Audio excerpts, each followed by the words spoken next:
یہ بیعت عام طور پر لوگوں نے کر لی، البتہ 5 شخصیتیں جو بہت نمایاں تھیں انہوں نے اس بیعت سے انکار کیا۔ ان میں کون تھے؟ ذرا نوٹ کیجئے۔ السلام علیکم ناظرین، امید ہے کہ آپ خیریت سے ہوں گے۔ یہ مہینہ محرم کا ہے اور آپ جانتے ہوں گے کہ اس مہینے میں ایک بہت بڑی واقعہ رونما ہوئی تھی۔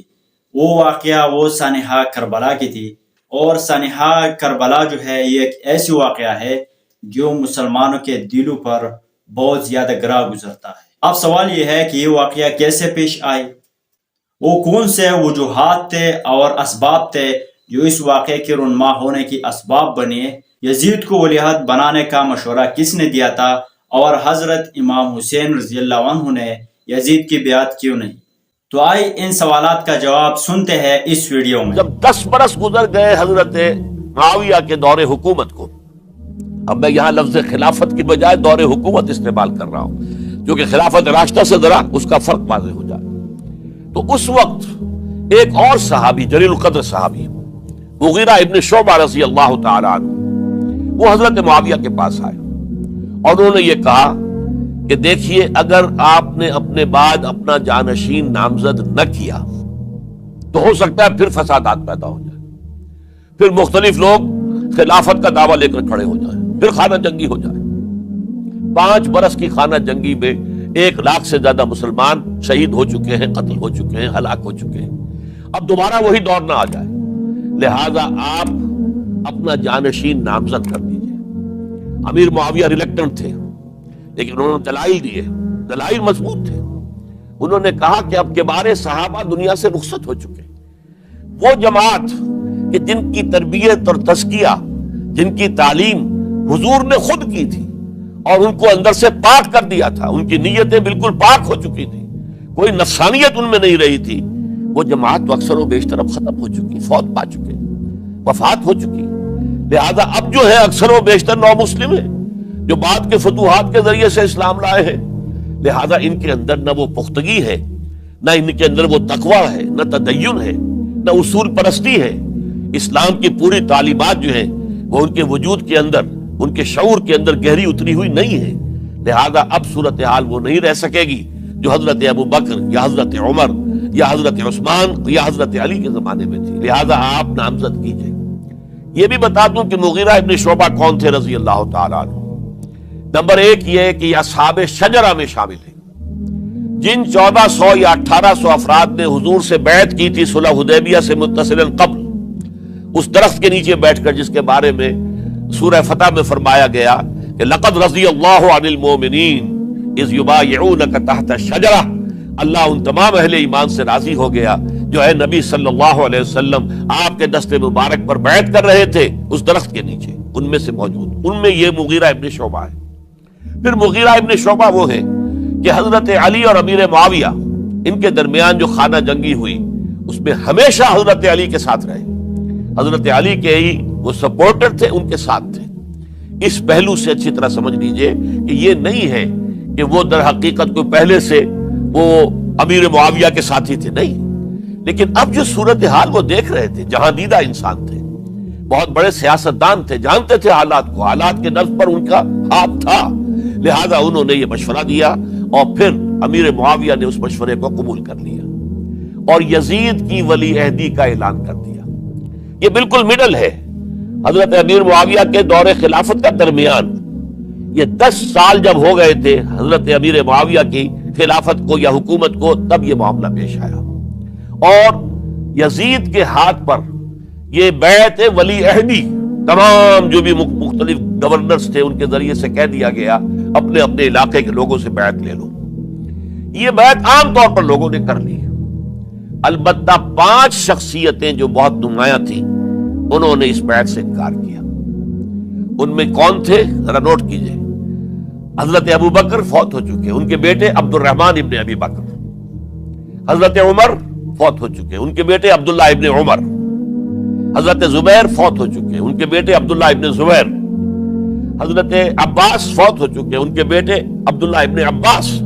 حضرت علی شہید ہو چکے، ان کے بیٹے حسین ابن علی رضی اللہ تعالی عنہ اجمعین۔ یہ 5 جو امت کے بہت بڑے 5 افراد کے گویا کے وہ چشم و چراغ تھے ان گھرانوں کے، انہوں نے انکار کیا. اور ان میں خاص طور پر عبد الرحمن ابن ابی بکر نے یہ جملہ کہا کہ تم چاہتے ہو کہ قیصر و کسریٰ کی سنت پر عمل کرو کہ باپ کے بعد بیٹا حاکم بن جائے. یعنی ایک قدم تو خلافت کا نظام پہلے ہی نیچے اتر چکا. مشاورت سے تو حضرت امیر معاویہ کا بھی جو نسب ہوا ہے وہ مشاورت سے نہیں ہوا. ایک درجے میں وہ جو اللہ تعالیٰ کے رسول نے عمارت بنائی تھی شاندار، اس خلافت کا جو سیاسی نظام تھا، اس میں ایک تو کڑی آ چکی زوال کی کہ ایک شخص نے طاقت کے ذریعے سے خلافت حاصل کر لی. اب اس کی اگلی کڑی لانا چاہتے ہو کہ قیصر و کسریٰ کے طریقے سے خاندان کے اندر، ایک قبیلے کے اندر یہ خلافت جو ہے یا حکومت جو ہے نسل بعد نسل، باپ کے بعد بیٹا اور بیٹے کے بعد پوتا، اس کو ہم کبھی گوارا نہیں کریں گے. حضرت امیر معاویہ بہت دانشمند انسان تھے.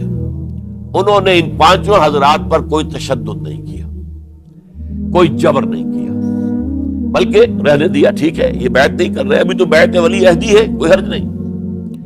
لہذا کوئی جھگڑا، کوئی اس وجہ سے کوئی فساد، اس بنا پر کوئی جنگ نہیں ہوئی. 10 سال گزر گئے، یعنی 10 سال تک یزید ولی عہد رہا ہے. 10 سال تک. اور اس سوائے ان 5 بڑی شخصیتوں کے جو پوری امت تھی، عوام الناس تھے، ان سب نے اسے قبول کیا. یہ صورتحال اب جب پیدا ہوئی جب حضرت امیر معاویہ کا انتقال ہو گیا. یہ سن 60 ہجری ہے. اب سوال پیدا ہوا کہ وہ ولی عہدی کی بیعت اب بیعت خلافت میں منتقل ہو جائے گی. لہذا پھر یہ ہوا کہ سب لوگوں سے، سب گورنروں کو لکھ دیا گیا تمام صوبوں کے اندر کہ اپنے اپنے لوگوں سے بیعت لے لو. ظاہر بات ہے کہ وہاں کوئی ریفرنڈم نہیں ہوتا تھا، کوئی ووٹ نہیں ہوتے تھے کہ اس کی پرچیاں ڈالی جا رہی ہوں، ایک ایک شخص سے رائے لینا نہیں ہوتی تھی، بلکہ اس وقت کی جمہوریت یہ تھی اور شورائیت یہ تھی کہ ڈفرنٹ کلینز ہیں، ڈفرنٹ فیملیز ہیں، ڈفرنٹ ٹرائبز ہیں، ان کے سردار، ان کے بڑے لوگ، ان کے اہم لوگ بیعت کر لیں تو گویا کہ سب کی بیعت ہو گئی. وہ ایک قبائلی نظام تھا اور اس میں یہ نہیں تھا نظام کے ووٹ بنے ہوئے ہوں اور اس کی پرچیاں ڈالی جا رہی ہوں.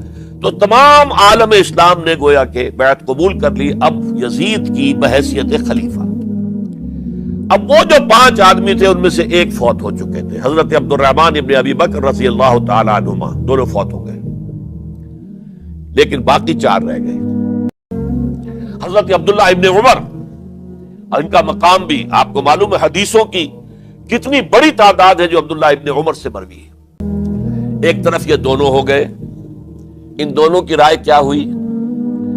اگرچہ کام غلط ہوا ہے، یہ اس طریقے سے قیصر و کسریٰ کی روایت پر عمل کرنا غلط ہے، لیکن یہ اتنی بڑی غلطی نہیں ہے کہ اس کی وجہ سے باہمی جنگ و جدال ہو، خوریزی ہو، ایک دوسرے کی گردنیں کاٹی جائیں اور فتنہ و فساد پیدا کر دیا جائے.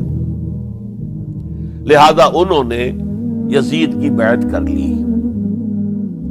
2 حضرات رہ گئے، یہ نسبتاً نوجوان ہیں. ان دونوں کی پیدائش ہجرت کے بعد ہوئی ہے. ہجرت کے بعد پہلا بچہ جو مہاجرین میں پیدا ہوا ہے وہ عبداللہ ابن زبیر ہے. تو عبداللہ ابن زبیر جب پیدا ہوئے، اور آپ کو معلوم ہونا چاہیے وہ حضرت ابوبکر صدیق کے نواسے ہیں، حضرت عائشہ صدیقہ کی ہمشیرہ حضرت اسماء کے بیٹے ہیں عبداللہ ابن زبیر. اور زبیر بہت شجاع، بہت ہی بہادر انسان تھے. تو عبداللہ ابن زبیر کے اندر بھی وہی کیفیات تھی. انہوں نے کہا نہیں، اس غلطی کو ہم برداشت نہیں کریں گے.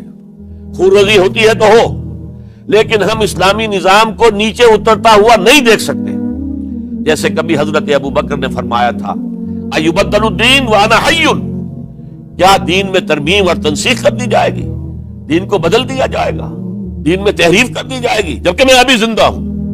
میں جیتے جی یہ نہیں ہونے دوں گا. حضرت عبداللہ ابن زبیر کی یہ رائے ہوئی، وی ہیو ٹو چیلنج، ہم مقابلہ کریں گے، ہم اسے پیسیولی قبول نہیں کریں گے. انہوں نے بیعت سے انکار کیا اور مدینہ چھوڑ کر مکے جا کر حرم کے اندر پناہ گزین ہو گئے. یہی معاملہ حضرت حسین ابن علی رضی اللہ تعالی عنہما کا تھا. وہ بھی نہایت شجاع، نہایت جری، نہایت بہادر. انہوں نے بھی کہا کہ یہ غلط قیصر و کسریٰ کی روایت جو شروع ہو رہی ہے اسے ہم نے ریزسٹ کرنا ہے اور اسے ہم آگے نہیں چلنے.